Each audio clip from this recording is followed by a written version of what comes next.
So ತುಂಬಾ important question. CGST SGST ಬಗ್ಗೆ explain ಮಾಡಿ ವಿತ್ ಎಕ್ಸಾಂಪಲ್ ಆ ಥರ ಏನಾದರೂ ಕೇಳ್ತಾರೆ 10 ಮಾರ್ಕ್ಸ್ಗೆ, ತುಂಬಾ ಇಂಪಾರ್ಟೆಂಟ್. ಸೊ ಫಸ್ಟ್ CGST ಅಂದ್ರೆ ಏನು? CGST means central goods and service tax. Central goods and service tax ಅಂದ್ರೆ ಕೇಂದ್ರ ಸರ್ಕಾರ ಯಾವ ಒಂದು ಕಾನೂನಿನ ಅಡಿಯಲ್ಲಿ CGST ಆಕ್ಟ್ ಅಡಿಯಲ್ಲಿ ತೆರಿಗೆ ಹಾಕುತ್ತೆ ಅದಕ್ಕೆ ನಾವು central goods and service tax ಅಂತ ಕರಿತೀವಿ. ಈ CGST SGST ಎಲ್ಲ ಏನಿದೆ ಇಂಡೈರೆಕ್ಟ್ ಟ್ಯಾಕ್ಸಸ್. ಯಾಕೆ ಸರ್ ಇದಕ್ಕೆ ನಾವು ಇಂಡೈರೆಕ್ಟ್ ಟ್ಯಾಕ್ಸಸ್ ಅಂತೀವಿ? ಯಾಕೆ ಅಂದ್ರೆ ಇದು ನಾವು ಕಮೋಡಿಟಿ ಮೇಲೆ, ಗೂಡ್ಸ್ ಮೇಲೆ, ಸರ್ವಿಸಸ್ ಮೇಲೆ ನಾವು ಪೇ ಮಾಡೋದಿರುತ್ತೆ. ಈಗ ಫಾರ್ ಎಕ್ಸಾಂಪಲ್ ನೀವು ಏನೋ ಒಂದು ಗೂಡ್ಸ್ ನ ತಗೊಂತೀರಾ. ಫಾರ್ ಎಕ್ಸಾಂಪಲ್ ನೀವು ಒಂದು ರೆಫ್ರಿಜರೇಟರ್ ತಗೊಂತೀರಾ. ಆ refrigerator cost 30,000, 40,000, 50,000 what ever it may be. Okay, ಎಷ್ಟಾದ್ರೂ ಇರಲಿ ರೆಫ್ರಿಜರೇಟರ್ ಕಾಸ್ಟ್. ಬಟ್ ನೀವು ಒಂದು ರೆಫ್ರಿಜರೇಟರ್ ಪರ್ಚೇಸ್ ಮಾಡ್ತೀರಾ. ಈಗ ನೀವು ಪರ್ಚೇಸ್ ಮಾಡಿದ್ಮೇಲೆ GST ನ ಪೇ ಮಾಡಲೇಬೇಕು. ಯಾಕೆ ಅಂದ್ರೆ ನೀವು ಗೂಡ್ಸ್ ನ ಪರ್ಚೇಸ್ ಮಾಡಿದ್ದೀರಾ, ರೆಫ್ರಿಜರೇಟರ್ ಪರ್ಚೇಸ್ ಮಾಡಿದ್ದೀರಾ, ಟೆಲಿವಿಷನ್ ಪರ್ಚೇಸ್ ಮಾಡಿದ್ದೀರಾ. ನೀವು ಏನಾದ್ರೂ ತಗೊಳ್ಳಿ GST ಹಾಕ್ತಾರೆ. ಅದೆಲ್ಲ ಬಿಡಿ, 5 ರೂಪೀಸ್ ಇಂದು ಕುರ್ಕುರೆ ಪ್ಯಾಕೆಟ್ ತಗೊಂಡ್ರು, ಚಿಪ್ಸ್ ಪ್ಯಾಕೆಟ್ ತಗೊಂಡ್ರು MRP inclusive of all taxes ಅಂತ ಇರುತ್ತೆ. ನೋಡಿದ್ದೀರಾ? ಅಬ್ಸರ್ವ್ ಮಾಡಿದ್ದೀರಾ? Yes or no? Yes, sir. MRP inclusive of all taxes ಅಂದ್ರೆ ಪ್ರತಿಯೊಂದು ಟ್ಯಾಕ್ಸ್ ಗಳನ್ನ ಸೇರಿ ಇದರ MRP 5 ರೂಪಾಯಿ ಕುರ್ಕುರೆ, ಚಿಪ್ಸ್. ಸೊ ಈ ಗೂಡ್ಸ್ ಅಥವಾ ಸರ್ವಿಸಸ್ ಹೆಂಗ್ ಸರ್? ಈಗ ನಿಮ್ಮೆಲ್ಲ ಆಪರೇಟರ್, ಟೆಲಿಕಾಂ ಆಪರೇಟರ್ ಯೂಸ್ ಮಾಡ್ತಾ ಇದ್ದೀರಾ. ಪ್ರತಿಯೊಬ್ಬರ ಹತ್ರ ಏರ್ಟೆಲ್ ಸಿಮ್ ಇದೆ, ಜಿಯೋ ಸಿಮ್ ಇದೆ, ವೊಡಾಫೋನ್ ಐಡಿಯಾ ಸಿಮ್ ಇದೆ, ಪ್ರತಿಯೊಂದು ಸಿಮ್ ಇದೆ. ನೀವೇನ್ ಮಾಡ್ತೀರಾ? ಸರ್ವಿಸ್ ತಗೊಂತಾ ಇದ್ದೀರಾ. In the sense, for example ಇಲ್ಲಿ ಗೂಡ್ಸ್ ಏನು ತಗೊಂತಾ ಇಲ್ಲ ನೀವು. ಏರ್ಟೆಲ್ ಅವರು ನಿಮಗೇನು ಗೂಡ್ಸ್ ಕಳಿಸ್ತಾ ಇಲ್ಲ, ನಿಮಗೆ ಸರ್ವಿಸ್ ಪ್ರೊವೈಡ್ ಮಾಡ್ತಾ ಇದ್ದಾರೆ. ಹೇಗೆ ಸರ್ವಿಸ್ ಪ್ರೊವೈಡ್ ಮಾಡ್ತಾ ಇದ್ದಾರೆ? ನಿಮಗೆ ಇಂಟರ್ನೆಟ್ ಫೆಸಿಲಿಟಿ ಕೊಡ್ತಾ ಇದ್ದಾರೆ, ನಿಮಗೆ ಕಾಲಿಂಗ್ ಫೆಸಿಲಿಟಿ ಮಾಡ್ಕೊಡ್ತಾ ಇದ್ದಾರೆ. ನೀವು ಇಷ್ಟು ಅಮೌಂಟ್ 199, 299, 399, 799 ಈ ತರ ಅಮೌಂಟ್ ರಿಚಾರ್ಜ್ ಮಾಡಿಸ್ಬೇಕು. ಆ ರಿಚಾರ್ಜ್ ಮಾಡಿದ ತಕ್ಷಣ ನಿಮ್ಗೆ ಏನಾಗುತ್ತೆ? ನಿಮ್ಮ ಸರ್ವಿಸಸ್ ನಿಮ್ಮ ಸಿಮ್ ಅಲ್ಲಿ ಆಕ್ಟಿವೇಟ್ ಆಗುತ್ತೆ. ಸೊ ಇವರು ನಿಮಗೆ ಸರ್ವಿಸ್ ಪ್ರೊವೈಡ್ ಮಾಡ್ತಾ ಇದ್ದಾರೆ. ಈ ಸರ್ವಿಸ್ ಮೇಲೆ ಏನ್ ಹಾಕ್ತಾರೆ? ಟ್ಯಾಕ್ಸ್ ಹಾಕ್ತಾರೆ. ಯಾವಾಗ ಗೂಡ್ಸ್, ಫಿಸಿಕಲ್ ಥಿಂಗ್ಸ್ ಇನ ಕನ್ಸಂಪ್ಷನ್ ಅಥವಾ ಸರ್ವಿಸ್ ಇನ ಕನ್ಸಂಪ್ಷನ್ ಆಗುತ್ತೆ ಅವಾಗ ಟ್ಯಾಕ್ಸ್ ಬೀಳುತ್ತೆ. ಸೊ ಆ ಟ್ಯಾಕ್ಸಿಗೆ ನಾವು consumption of goods and services ನಾವು ಕನ್ಸಮ್ ಮಾಡ್ತೀವಲ್ಲ, ಅದ್ರ ಮೇಲೆ ಯಾವ ಟ್ಯಾಕ್ಸ್ ಬೀಳುತ್ತೆ ಆ ಟ್ಯಾಕ್ಸಿಗೆ ನಾವು ಏನಂತ ಕರಿತೀವಿ? Indirect tax as well as GST ಅಂತ ಕರಿತೀವಿ. ಓಕೆ, ಅಂದ್ರೆ ಯಾರು ಸರ್ವಿಸಸ್ ಅಥವಾ ಗೂಡ್ಸ್ ನ ಕನ್ಸ್ಯೂಮ್ ಮಾಡ್ತಾರೆ ಅವರು ಮಾತ್ರ ಪೇ ಮಾಡಬೇಕಿದು. ಈಗ ಫಾರ್ ಎಕ್ಸಾಂಪಲ್, ಈಗ ನೀವು ರೆಫ್ರಿಜರೇಟರ್ ತಗೊಂಡಿದ್ದೀರಾ, ನಾನು ತಗೊಂಡಿಲ್ಲ. ನೀವು ರೆಫ್ರಿಜರೇಟರ್ ತಗೊಂಡಿದ್ದೀರಾ, ನಾನು ತಗೊಂಡಿಲ್ಲ. ಸೊ GST ಯಾರು ಪೇ ಮಾಡಬೇಕು? ಯಾರು ಪೇ ಮಾಡುವ ಅವಶ್ಯಕತೆ ಇಲ್ಲ. ಈಗ ನಾನು ಇದು ರೆಫ್ರಿಜರೇಟರ್ ತಗೊಂಡಿಲ್ಲ. ಈಗ ಅಭಿ ಅವರು ಇದು ರೆಫ್ರಿಜರೇಟರ್ ತಗೊಂಡಿದ್ದಾರೆ. ಸೊ ಈಗ ಅಭಿ GST ಪೇ ಮಾಡ್ಬೇಕಾ ಅಥವಾ ನಾನ್ ಪೇ ಮಾಡ್ಬೇಕಾ? ಅಭಿ ಪೇ ಮಾಡಬೇಕು. ಈಗ ರಿಚಾರ್ಜ್ ಮಾಡಿಸಿದ್ರು, ಸರ್ವಿಸಸ್ ತಗೊಂಡ್ರು. ಸೊ ಖಾಜಾ GST ಪೇ ಮಾಡ್ಬೇಕಾ ಅಥವಾ ನಾನ್ ಪೇ ಮಾಡ್ಬೇಕಾ? ನಾನು ಯಾವ್ದೇ ತರದ ಸರ್ವಿಸಸ್ ತಗೊಂಡಿಲ್ಲ, ನಾನು ರಿಚಾರ್ಜೇ ಮಾಡಿಲ್ಲ. ಯಾರು ಸರ್ವಿಸ್ ತಗೊಂಡಿರೋ ಎಸ್. ಸೊ ಇದು ಏನಾಗುತ್ತೆ? ಲೈಬಿಲಿಟಿ ಯಾರ್ದಾಗುತ್ತೆ ಅಂದ್ರೆ ಯಾರು ಗೂಡ್ಸ್ ಅಥವಾ ಸರ್ವಿಸಸ್ ನ ಕನ್ಸಂಪ್ಷನ್ ಮಾಡಿದರೆ ಅವ್ರು ಮಾತ್ರ ಕಟ್ಟಬೇಕಾಗುತ್ತೆ ಟ್ಯಾಕ್ಸ್. ಈಗ ಫಾರ್ ಎಕ್ಸಾಂಪಲ್ ಯಾರೊಬ್ರು ಸ್ಟೂಡೆಂಟಿಗೆ ಮಾತಾಡಿದ್ರು, ಪ್ರಿಯಾಂಕ. ಈಗ ಪ್ರಿಯಾಂಕ ಅವರಿಗೂ 1 ಲಕ್ಷ ಸ್ಯಾಲ್ರಿ ಇದೆ, ನನಗೆ 2 ಲಕ್ಷ ಸ್ಯಾಲ್ರಿ ಇದೆ. ಪ್ರಿಯಾಂಕ ಅವರಿಗೆ 1 ಲಕ್ಷ ಸ್ಯಾಲ್ರಿ, ನನಗೆ 2 lakh salary. Okay, for example ಹೇಳ್ತಾ ಇರೋದು. ಈಗ ನಾನು 2 ಲಕ್ಷ ಸ್ಯಾಲ್ರಿ ಇದೆ, ಅವ್ರಿಗೆ 1 ಲಕ್ಷ ಸ್ಯಾಲ್ರಿ ಇದೆ. ಈಗ ಅವ್ರೇನಾದ್ರೂ ಗೂಡ್ಸಿನ ಕನ್ಸಂಪ್ಷನ್ ಮಾಡಿಲ್ಲ, ನಾನು ಗೂಡ್ಸಿನ ಕನ್ಸಂಪ್ಷನ್ ಮಾಡಿದೆ. ಸೊ ನಾನು ಟ್ಯಾಕ್ಸ್ ನ ಕಟ್ಟಬೇಕಾಗುತ್ತೆ, ಅವ್ರು ಟ್ಯಾಕ್ಸ್ ನ ಕಟ್ಟೋ ಅವಶ್ಯಕತೆ ಇಲ್ಲ. ಅದೇ ಪ್ರಿಯಾಂಕ ಅವರಿಗೆ ಒಂದು 10 ಲಕ್ಷ ಸ್ಯಾಲ್ರಿ ಇದೆ, ನನಗೂ 10 ಲಕ್ಷ ಸ್ಯಾಲ್ರಿ ಇದೆ. ನಾವಿಬ್ರು ಏನ್ ಮಾಡಬೇಕು? ಡೈರೆಕ್ಟ್ ಟ್ಯಾಕ್ಸ್ ನ ಕಟ್ಟಬೇಕು. ಇನ್ಕಮ್ ಟ್ಯಾಕ್ಸ್ ಗೊತ್ತಲ್ವಾ? Income tax return, ITR. Income ನೀವು ಏನು ಒಂದು ಫೈನಾನ್ಷಿಯಲ್ ಇಯರ್ ಅಲ್ಲಿ ಜನರೇಟ್ ಮಾಡಿರ್ತೀರಾ, ಅರ್ನ್ ಮಾಡಿರ್ತೀರಾ, ಅದ್ರ ಮೇಲೆ ಸರ್ಟೈನ್ ಅಮೌಂಟ್ ಆಫ್ ಪರ್ಸೆಂಟೇಜ್ ನೀವು ಇನ್ಕಮ್ ಟ್ಯಾಕ್ಸ್ ನ ಕಟ್ಟಬೇಕಾಗುತ್ತೆ. ಅದೇನಾಗುತ್ತೆ? ಅದು ಡೈರೆಕ್ಟ್ ಟ್ಯಾಕ್ಸ್ ಆಗುತ್ತೆ. ಅಂದ್ರೆ ನೀವು ಇಲ್ಲಿ ಸರ್ವಿಸಸ್ ಅಥವಾ ಗೂಡ್ಸ್ ಪರ್ಚೇಸ್ ಮಾಡಿ ಬಿಡಿ, ಸಂಬಂಧ ಇಲ್ಲ. ಡೈರೆಕ್ಟ್ ಟ್ಯಾಕ್ಸ್, ಇನ್ಕಮ್ ಇಷ್ಟು ದುಡಿದಿದ್ದೀರಾ, ಸ್ಲ್ಯಾಬ್ಸ್ ಇರುತ್ತೆ 0 to 2.5 lakh, 2.5 lakh to 5 lakh, 5 lakh to 7.5, 7.5 to 10. New regime ಅಲ್ಲಿ ಬೇರೆ ಇದೆ, old regime, new regime. So, ಈ ತರ ಇನ್ಕಮ್ ಟ್ಯಾಕ್ಸ್ ಮೇಲೆ ನೀವು ಗೂಡ್ಸ್ ಸರ್ವಿಸಸ್ ನೋಡೋದಿಲ್ಲ. ನೀವು ಇನ್ಕಮ್ ಅರ್ನ್ ಮಾಡ್ತಾ ಇದ್ದೀರಾ, ಹಣ ಸಂಪಾದನೆ ಮಾಡ್ತಿದ್ದೀರಾ, ದುಡ್ಡನ್ನ ದುಡಿತಾ ಇದ್ದೀರಾ, ಇಷ್ಟು ಸ್ಲ್ಯಾಬ್ ಅಂತ ಕೊಟ್ಟಿರ್ತಾರೆ. ಆ ಸ್ಲ್ಯಾಬ್ ನ ಕ್ರಾಸ್ ಮಾಡಿ ನೀವೇನಾದ್ರೂ ಅರ್ನಿಂಗ್ ಮಾಡಿದ್ರೆ ಆ ಎಕ್ಸ್ಟ್ರಾ ಅಮೌಂಟ್ ಏನ್ ಅರ್ನಿಂಗ್ ಮಾಡಿರ್ತೀರಾ ಅದ್ರ ಮೇಲೆ ಟ್ಯಾಕ್ಸ್ ಕಟ್ಟಲೇಬೇಕು. ನೀವು ಪ್ರತಿಯೊಬ್ರು ಕಟ್ಟಲೇಬೇಕು. ಅದು ಡೈರೆಕ್ಟ್ ಟ್ಯಾಕ್ಸ್. ಇಂಡೈರೆಕ್ಟ್ ಟ್ಯಾಕ್ಸ್ ಅಂದ್ರೆ ನೀವು ಏನಾದ್ರೂ ಗೂಡ್ಸ್ ಅಥವಾ ಸರ್ವಿಸಸ್ ನ ಕನ್ಸಂಪ್ಷನ್ ಮಾಡಿದ್ರೆ ಮಾತ್ರ ಪೇ ಮಾಡಬೇಕು. ಸೊ ಆ ಟ್ಯಾಕ್ಸಿಗೆ ನಾವು ಏನಂತ ಕರಿತೀವಿ? ಇಂಡೈರೆಕ್ಟ್ ಟ್ಯಾಕ್ಸ್ ಅಥವಾ GST ಅಂತ ಕರಿತೀವಿ. ಈಗ ನೋಡೋಣ. The full form of GST, CGST is central goods and service tax. Under GST, CGST is a tax levied on interstate supplies. So ಈ CGST ಯಾವ್ದ್ರ ಮೇಲೆ ಬೀಳುತ್ತೆ? ಇಂಟ್ರಾಸ್ಟೇಟ್. ಓಕೆ, ಇಂಟ್ರಾಸ್ಟೇಟ್ ಅಂದ್ರೆ ಏನ್ ಸರ್? ಈಗ ಅಂದ್ರೆ ಒಂದು ಸ್ಟೇಟಿನ ಒಳಗಡೆ, ಇಂಟ್ರಾಸ್ಟೇಟ್ ಅಂದ್ರೆ ಒಂದು ಸ್ಟೇಟಿನ ಒಳಗಡೆ ಏನಾದ್ರೂ ಗೂಡ್ಸ್ ಅಥವಾ ಸರ್ವಿಸಸ್ ನ ಕನ್ಸಂಪ್ಷನ್ ಆದ್ರೆ ಈ CGST ಅನ್ನುವಂತಹದ್ದು ಬೀಳುತ್ತೆ. ಇಂಟ್ರಾಸ್ಟೇಟ್ ಆಗಿರಬೇಕು. ಇಂಟ್ರಾಸ್ಟೇಟ್ ಮೀನ್ಸ್ ಏನು? With in the same state. ಹೇಗೆ ಸರ್ ಇದು? ಈಗ ನಾನು ರೆಫ್ರಿಜರೇಟರ್ ಎಕ್ಸಾಂಪಲ್ ಕೊಟ್ಟೆ.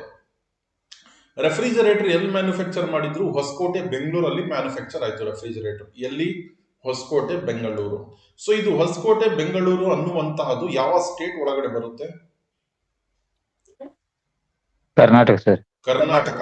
ಈ ರೆಫ್ರಿಜರೇಟರ್ ಏನು ಮ್ಯಾನುಫ್ಯಾಕ್ಚರ್ ಆಗಿದೆ ಬೆಂಗಳೂರಿನ ಹೊಸಕೋಟೆ ತಾಲೂಕಲ್ಲಿ, ಏನ್ ಮ್ಯಾನುಫ್ಯಾಕ್ಚರ್ ಆಗಿದೆ ರೆಫ್ರಿಜರೇಟರ್, ಆ refrigerator throughout Karnataka, Bidar, Bagalkot, Hubli, Dharwad, Kolar, Chitradurga, Davanagere, Hospete, ಎಲ್ಲಿ ಬೇಕಾದ್ರೂ, Mysuru, within Karnataka border ಒಳಗಡೆ ಯಾರಾದ್ರೂ ಆ ರೆಫ್ರಿಜರೇಟರ್ ನ ಖರೀದಿ ಮಾಡಿದ್ರೆ ಅವ್ರ ಮೇಲೆ ಏನ್ ಬೀಳುತ್ತೆ? CGST ಬೀಳುತ್ತೆ. ಇದ್ರ ಜೊತೆಗೆ SGST ಬರುತ್ತೆ, ಅದು ನಾನು ಮುಂದೆ ಹೇಳ್ತೀನಿ. ಈಗ ಫಸ್ಟ್ CGST ಕ್ಲಿಯರ್ ಮಾಡೋಣ. ಸೊ ಇಂಟ್ರಾಸ್ಟೇಟ್ ಮೀನ್ಸ್ ಸೇಮ್ ಸ್ಟೇಟ್ ಅಲ್ಲಿ ಗೂಡ್ಸಿನ ಮ್ಯಾನುಫ್ಯಾಕ್ಚರ್ ಆಗಿರ್ಬೇಕು. ಏನಾಗಿರ್ಬೇಕು? ಸೇಮ್ ಸ್ಟೇಟ್ ಅಲ್ಲಿ ಗೂಡ್ಸಿನ ಮ್ಯಾನುಫ್ಯಾಕ್ಚರ್ ಆಗಿರಬೇಕು. ಅದ್ರ ಜೊತೆಗೆ ಕನ್ಸಂಪ್ಷನ್ ಅಂದ್ರೆ ಸೆಲ್ಲಿಂಗ್, ಆ ಗೂಡ್ಸ್ ಏನ್ ಮ್ಯಾನುಫ್ಯಾಕ್ಚರ್ ಆಗಿದೆ ಅದನ್ನ ಸೆಲ್ ಮಾಡ್ಬೇಕಲ್ವಾ, ಸೆಲ್ಲಿಂಗು ಕೂಡ ಸೇಮ್ ಸ್ಟೇಟ್ ಅಲ್ಲಿ ಆಗಿರ್ಬೇಕು.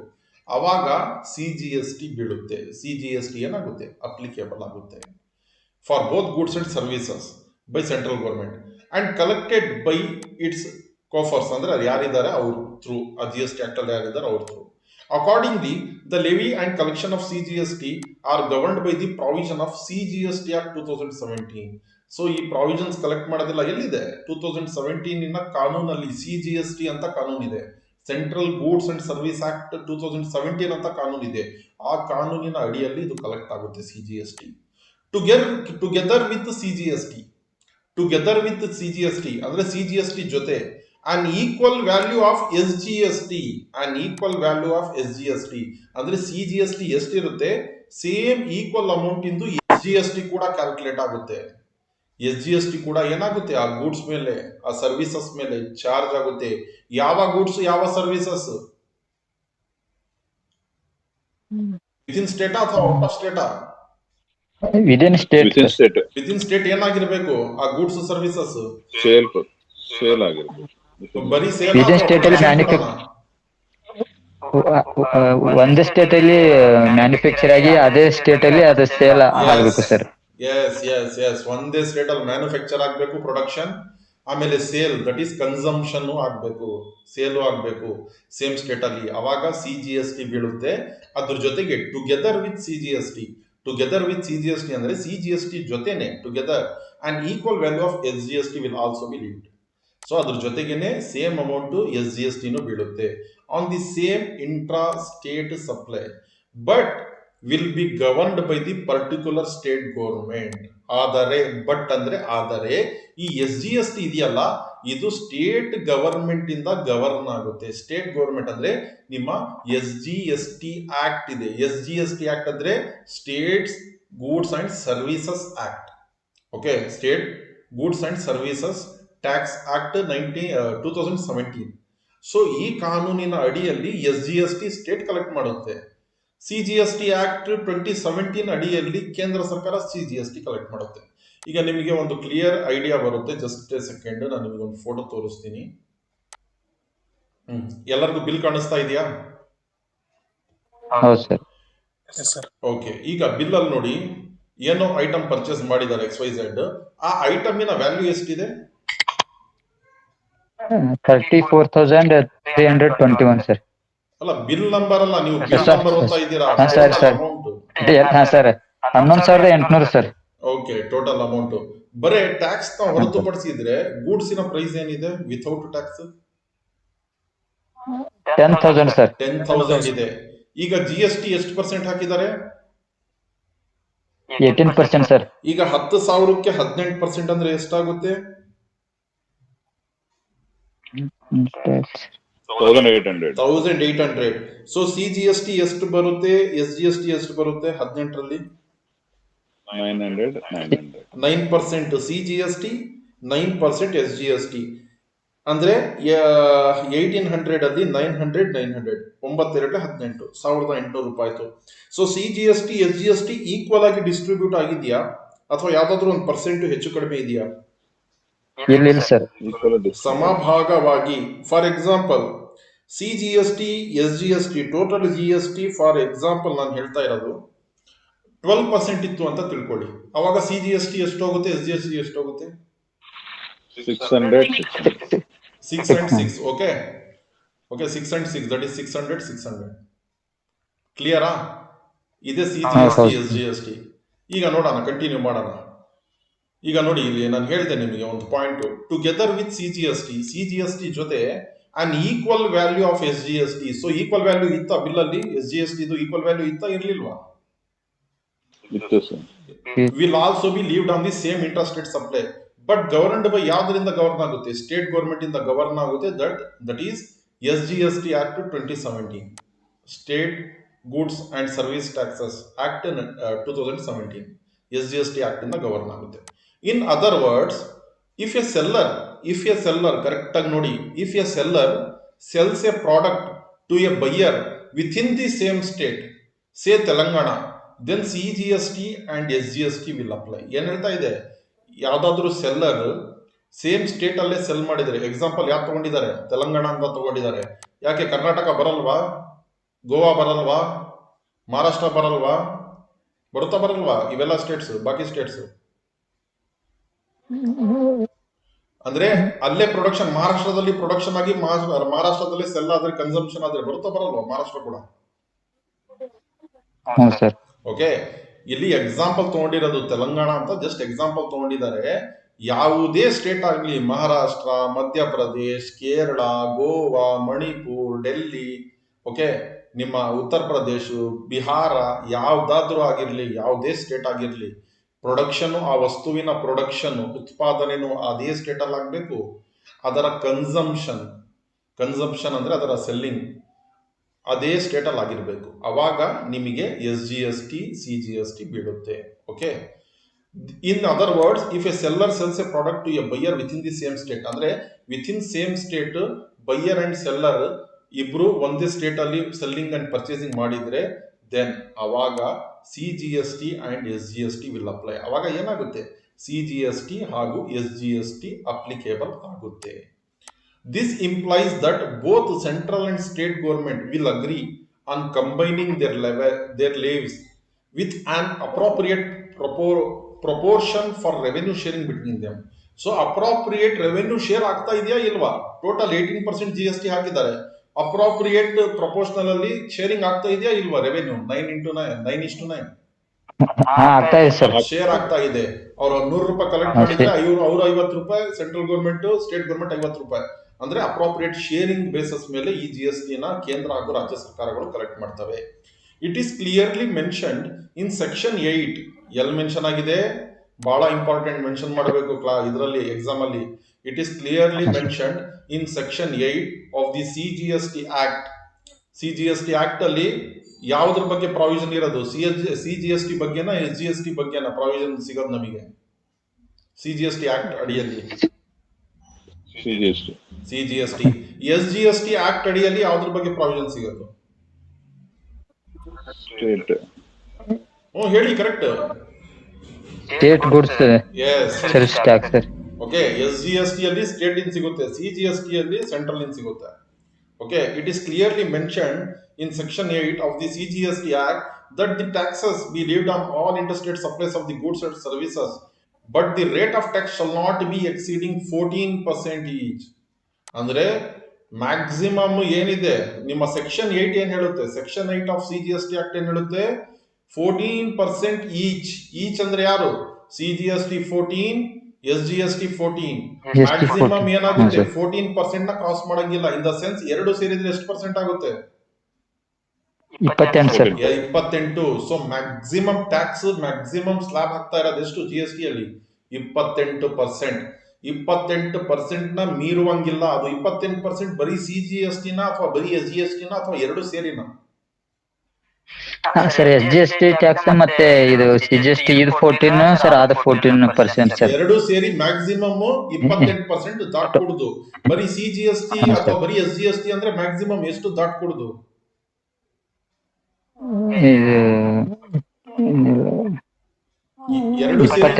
ಎರಡು ಸೇರಿ 28% ದಾಟ್ಕೊಡುದು. ಬರೀ CGST ಅಥವಾ ಬರೀ SGST ಅಂದ್ರೆ ಎಷ್ಟು ಪರ್ಸೆಂಟ್ ದಾಟ್ಕೊಡುದು? 14%. 14%. ಓಕೆ, ಕ್ಲಿಯರ್ ಆಯ್ತಾ? CGST ಕ್ಲಿಯರ್ ಆಯ್ತಾ?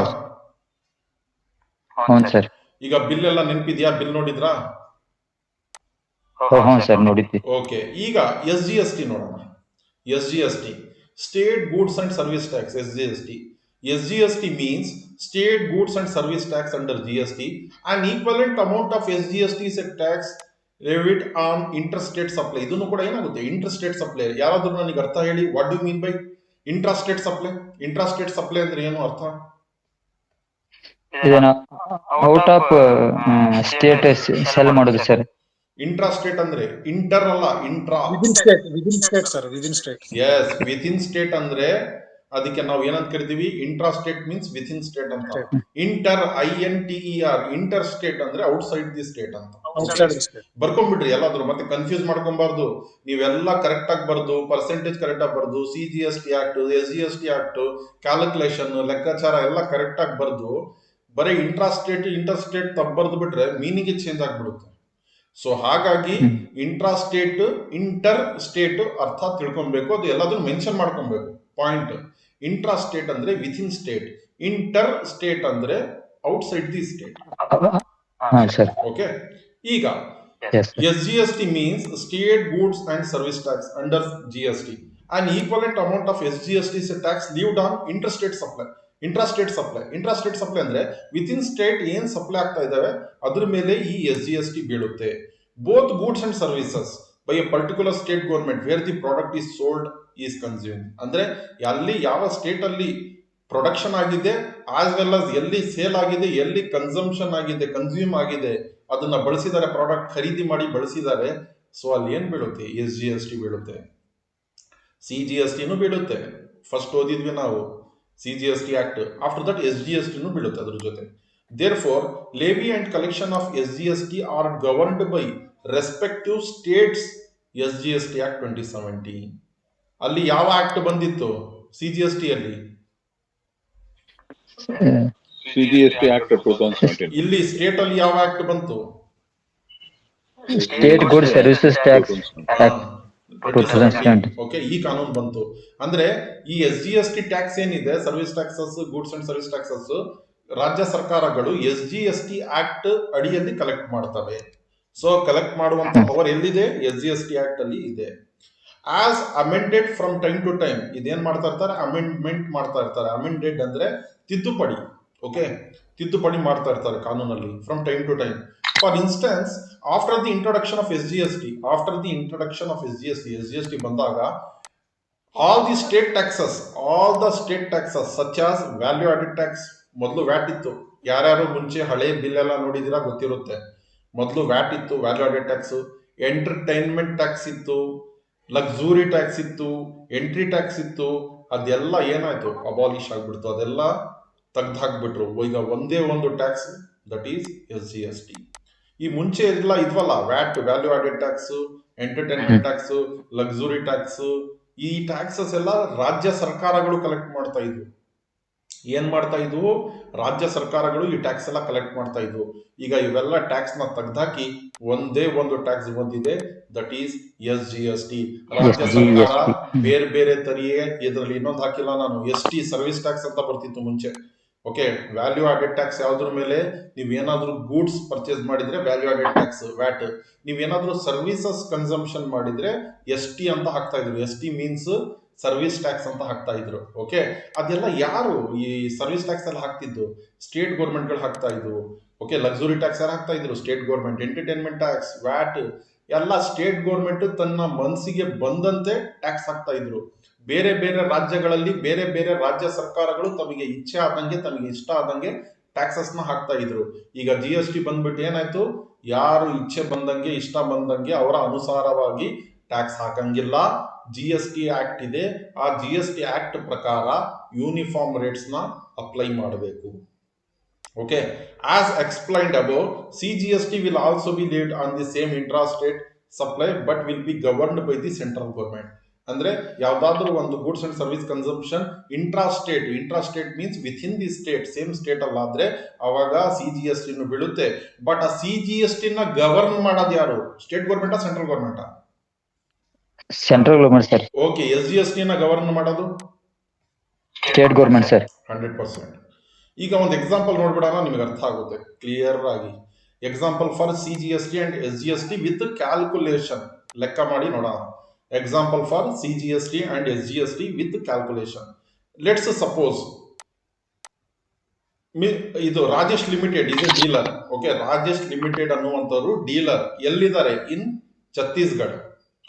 ಎಲ್ಲಿದ್ದಾರೆ ಅವರು, ಛತ್ತೀಸ್ಗಢದಲ್ಲಿ ಇದ್ದಾರೆ. Who solds goods to Vijay, Rajesh ಅನ್ನುವವರು ಯಾರಿಗೆ ಗೂಡ್ಸ್ ನ ಸೆಲ್ ಮಾಡ್ತಾ ಇದ್ದಾರೆ, ವಿಜಯ್ ಲಿಮಿಟೆಡ್ ಅವರಿಗೆ ಸೆಲ್ ಮಾಡ್ತಾ ಇದ್ದಾರೆ. ಅದೂ ಎಲ್ಲಿದೆ, ಛತ್ತೀಸ್ಗಢದಲ್ಲಿ ಇದೆ. ಛತ್ತೀಸ್ಗಢದಲ್ಲಿ ಇದೆಯಾ, ಎಲ್ಲಿದೆಯಾ, ಬೇರೆ ಸ್ಟೇಟ್ ಅಲ್ಲಿ ಇದೆಯಾ? ಛತ್ತೀಸ್ಗಢ ಸರ್, ಛತ್ತೀಸ್ಗಢದಲ್ಲಿ ಸೇಮ್ ಸ್ಟೇಟ್ ಅಲ್ಲಿ ಇದೆ. ವಿತ್ ರುಪೀಸ್ 10,000, ಅದರ ವ್ಯಾಲ್ಯೂ ಎಷ್ಟಿದೆ, 10,000 ಇದೆ.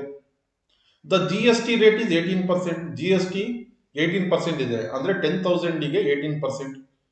Comprising of CGST rate 9% and SGST rate 9%. ಅಂದ್ರೆ CGST 9%, SGST 9%, that is 9,9,9,2 18, 18%, total 10,000 ಮೇಲೆ. ಅಂದ್ರೆ ಟ್ಯಾಕ್ಸ್ ಅಮೌಂಟ್ 1,800 ರೂಪಾಯಿ ಆಗುತ್ತೆ. ಸೊ ಇಬ್ಬರಿಗೂ ಇಲ್ಲಿ 1,800 ರೂಪಾಯಲ್ಲಿ ಇವರಿಗೆ 900, ಅವರಿಗೆ 900. ಯಾರಿಗೆ 900, ಸೆಂಟ್ರಲ್ ಗೌರ್ಮೆಂಟಿಗೆ. ಯಾರಿಗೆ 900, SGST, ದಟ್ ಇಸ್ ಛತ್ತೀಸ್ಗಢ ಸರ್ಕಾರಕ್ಕೆ 900. In such case the dealer collects the total of rupees 1,800 and deposit over GST portal deposit ಮಾಡ್ತಾರೆ. Out of which rupees 900 will be apportioned to the central government. CGಗೆ ಎಷ್ಟು ಹೋಗುತ್ತೆ, central ಗೌರ್ಮೆಂಟಿಗೆ apportion to central government ಎಷ್ಟು, 900, and remaining 900 will go to the Chhattisgarh government. 900 ರೂಪಾಯಿ, remaining 900 ರೂಪಾಯಿ Chhattisgarh government ಹೋಗುತ್ತೆ. Okay, so calculation ಗೊತ್ತಾಯ್ತಾ, CGST ಎಷ್ಟು ಹೋಗುತ್ತೆ, SGST ಎಷ್ಟು ಹೋಗುತ್ತೆ ಅಂತ? ಓಕೆ, ಈಗ ಯಾರಾದ್ರೂ ನನಗೆ ನಾನು ಒಂದು ಎಕ್ಸಾಂಪಲ್ ಕೊಡ್ತೀನಿ, ಯಾರಾದ್ರೂ ಆನ್ಸರ್ ಹೇಳ್ಬೇಕು. ಸೊ 100% ನಿಮಗೆ ಕ್ಲಿಯರ್ ಆಗಿದೆ ಅಂತ. For example 5,000 rupees product, 5,000 rupees product manufacture ಮಧ್ಯಪ್ರದೇಶಲ್ಲಾಗಿದೆ, ಕನ್ಸಂಪ್ಷನ್ ಮಧ್ಯಪ್ರದೇಶಲ್ಲಾಗಿದೆ, 12% GST ಸಮೇತ, 12% GST ಸಮೇತ. So total value of good ಎಷ್ಟಾಗುತ್ತೆ ವಿತ್ GST ಎಷ್ಟಾಗುತ್ತೆ, 12% GST.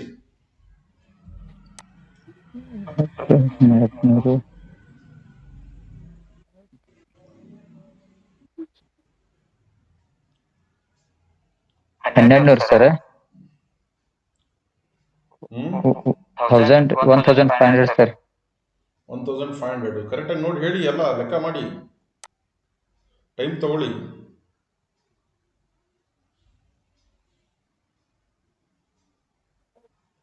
₹900 ತಗೊಂಡಿದ್ದು. 12% ಟ್ಯಾಕ್ಸ್, 12%.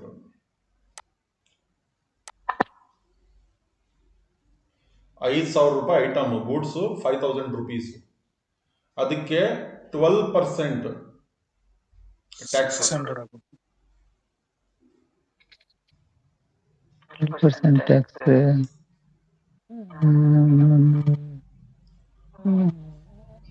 600 ಸರ್. 600 ಆಗುತ್ತೆ. ಎಷ್ಟಾಗುತ್ತೆ? 600 ಸರ್. 600 ಆಗುತ್ತೆ. ಈಗ 600 ಟ್ಯಾಕ್ಸ್ ಆಯ್ತು ಅಂದ್ರೆ ಈಗ ಮಧ್ಯಪ್ರದೇಶ ಸರ್ಕಾರಕ್ಕೆ ಎಷ್ಟು ಹೋಗುತ್ತೆ, ನಮ್ಮ ಕೇಂದ್ರ ಸರ್ಕಾರಕ್ಕೆ ಎಷ್ಟು ಹೋಗುತ್ತೆ? 50-50 ಸರ್. 300 ಸರ್. ಯಾರಿಗೆ 300? ಯಾರಿಗೆ 300? State and central. Madhya Pradesh ಗೌರ್ಮೆಂಟ್ಗೆ 300 sir, central ಗೌರ್ಮೆಂಟ್ಗೆ 300 sir. So central ಗೌರ್ಮೆಂಟ್ಗೆ 300 ಹೋಗ್ಬೇಕು ಅಂತ ಯಾವ ಆಕ್ಟ್ ಅಡಿಯಲ್ಲಿದೆ? ಇದು ಸೆಂಟ್ರಲ್ CGST ಆಕ್ಟ್. ಆಮೇಲೆ ಸ್ಟೇಟ್ ಗೌರ್ಮೆಂಟ್ಗೆ ಈಕ್ವಲ್ ಪಾಲು ಹೋಗ್ಬೇಕು ಅಂತ ಎಲ್ಲಿದೆ? SGST SGST act, tax act sir. Okay, so clear ಆಯ್ತಾ?